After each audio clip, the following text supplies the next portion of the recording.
Assalamualaikum warahmatullahi wabarakatuh. Selamat berjumpa kembali dengan pelajaran fisika.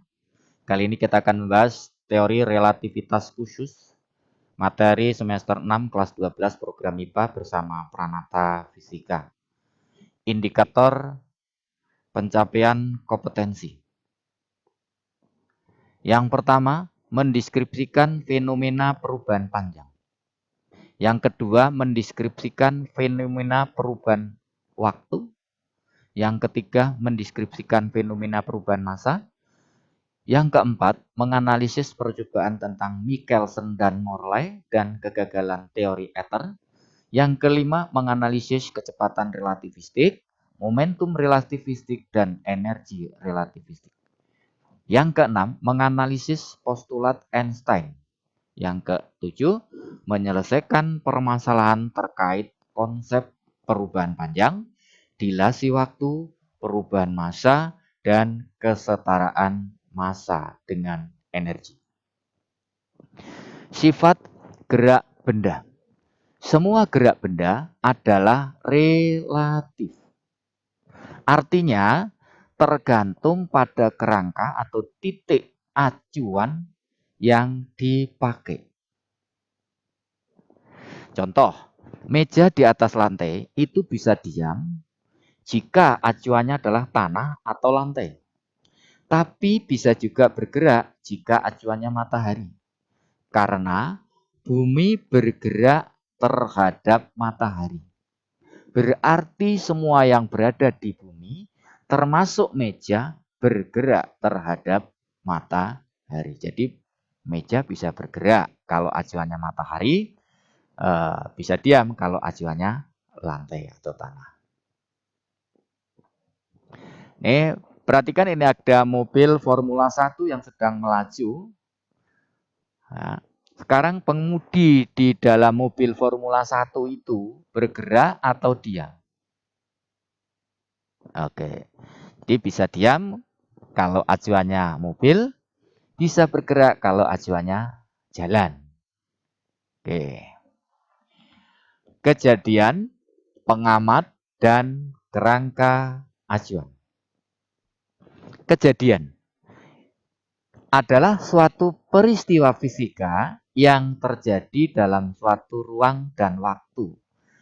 Di mana, kapan.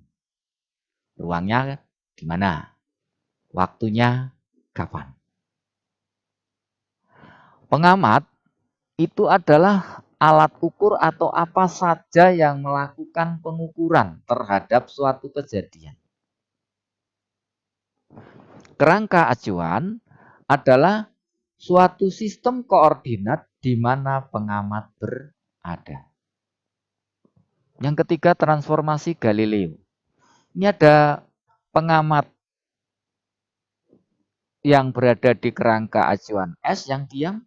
Pengamat 2 ada di kerangka acuan S aksen yang bergerak dengan kecepatan V terhadap S. Ya. Keduanya mengamati peristiwa P. Maka koordinat ruang dan waktu menurut kedua pengamat adalah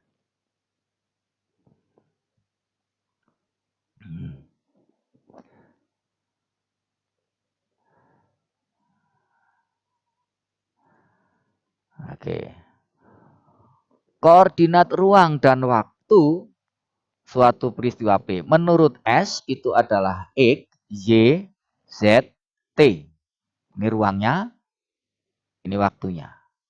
Sedang menurut S aksen adalah X aksen, Y aksen, Z aksen, dan T aksen.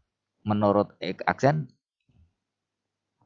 transformasi Galileo untuk pengamat S aksen dan S adalah X aksen sama dengan X aksen sama dengan X dikurangi VT.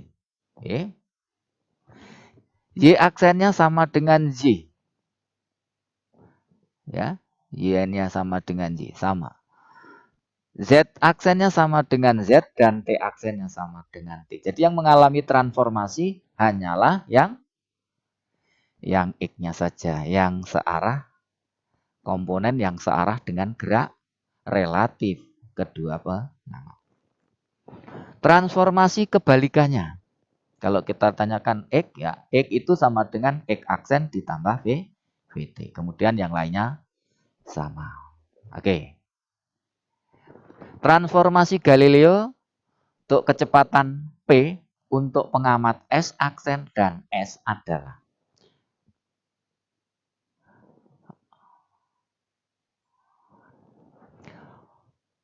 U aksen ini kecepatan P menurut pengamat yang bergerak.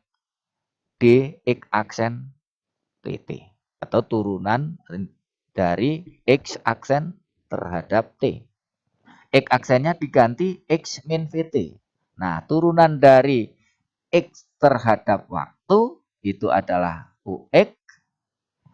UX itu adalah kecepatan P menurut S. Nah, kemudian dikurangi V. Nah, pengamat di S mengamati P bergerak dengan kecepatan UX dx dt. Ya, dengan cara sama dengan di atas, turunan dari X-nya diganti X aksen plus VT, turunan dari X aksen terhadap T itu U aksen X, dan turunan dari VT terhadap T adalah V. Oke. Relativitas Newton. UX sama dengan UX min VT. UX aksen ini adalah kecepatan P menurut pengamat S aksen, dan UX ini adalah kecepatan P menurut pengamat S yang diam.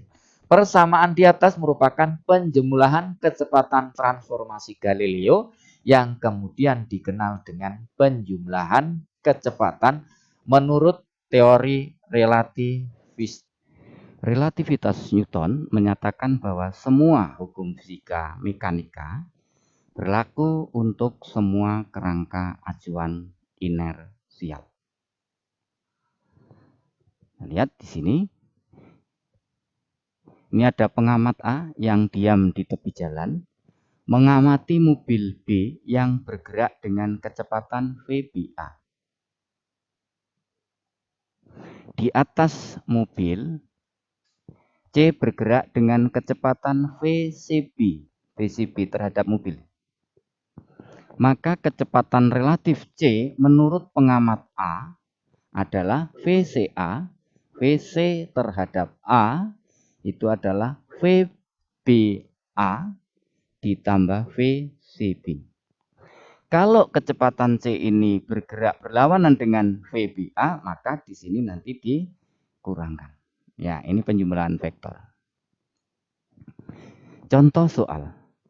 Sebuah kereta api bergerak dengan kecepatan 20 meter per sekon terhadap pengamat yang diam di stasiun.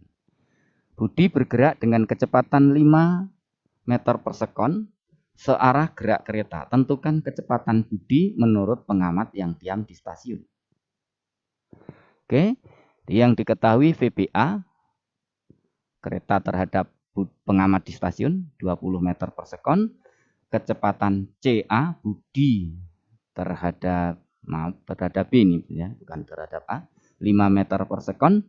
Maka ditanyakan VCA, VCA-nya sama dengan VCB. Ini tadi VCB ditambah VBA. 5 ditambah 20, 25. Oke. Latihan soal. Sebuah kereta api bergerak dengan kecepatan 20 meter per sekon. Pengamat di stasiun ya, terhadap pengamat di stasiun. Budi bergerak dengan kecepatan 5 meter per sekon berlawanan arah dengan gerak kereta. Tentukan kecepatan Budi menurut pengamat yang diam di stasiun. Oke, silakan dikerjakan. Percobaan Michelson dan Morley. Hakikat dari percobaan ini membandingkan kelajuan cahaya yang sejajar dan yang tegak lurus dengan gerak bumi mengelilingi matahari. Andaikan ether itu diam, di alam semesta, ya, ini diharapkan ada kelajuan relatif ether terhadap bumi yang bergerak mengelilingi matahari.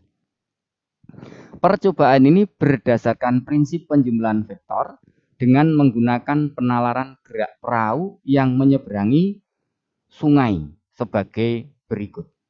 Nah, ini ada perahu yang bergeraknya memotong tegak lurus aliran air dan perahu yang bergeraknya itu searah kemudian menentang arus. Yang B. Perahu A itu bergerak tegak lurus, perahu B bergerak searah, sejajar dengan aliran air. Nah, nanti air ini dianggap sebagai ethernya. Nah, maka selang waktu yang diperlukan oleh perahu A untuk jalan ini jarak dibagi kecepatan. Nah, kecepatannya yang ini itu C kuadrat dikurangi V kuadrat. V-nya kecepatan air. Maka TA-nya ini 2D dibagi. Nah, D-nya D per C waktunya. Ya. 2D per C. Oke. Bagi C semua. Maka yang B. Maka D dibagi yang pas searah arus V plus C. Kemudian yang menentang arus C min V. Dapatnya ini. Ada perbedaan waktu antara perahu yang tegak lurus aliran arus dan yang sejajar aliran arus. Ada perbedaan waktu. Secara teori ada perbedaan waktu. Ya.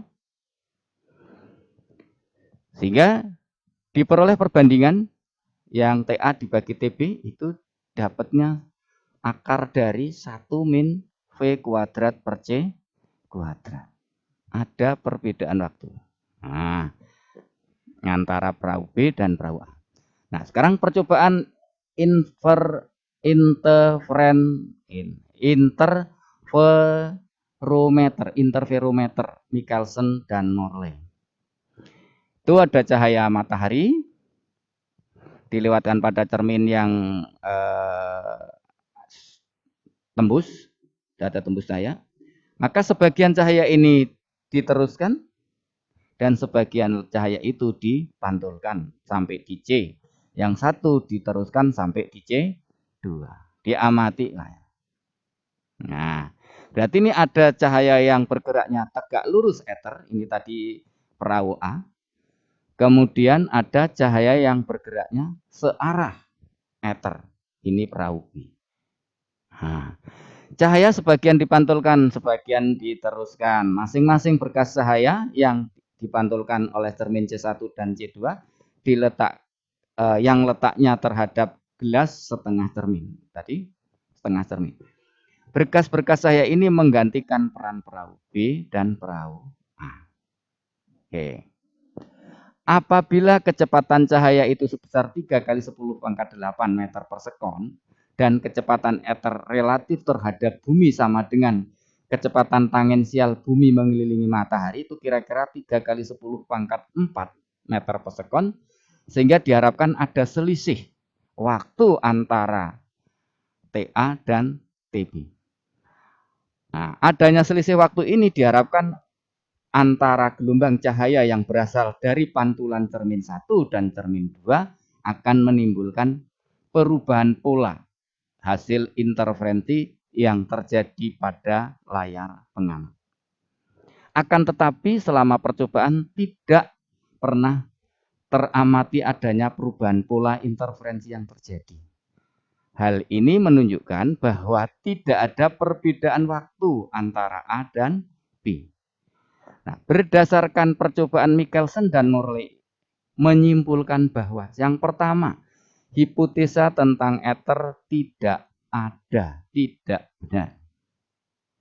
Yang kedua, kecepatan cahaya adalah sama untuk ke segala arah, tidak bergantung pada kerangka acuan inersial, ya, sehingga teori relativitas Newton tidak berlaku.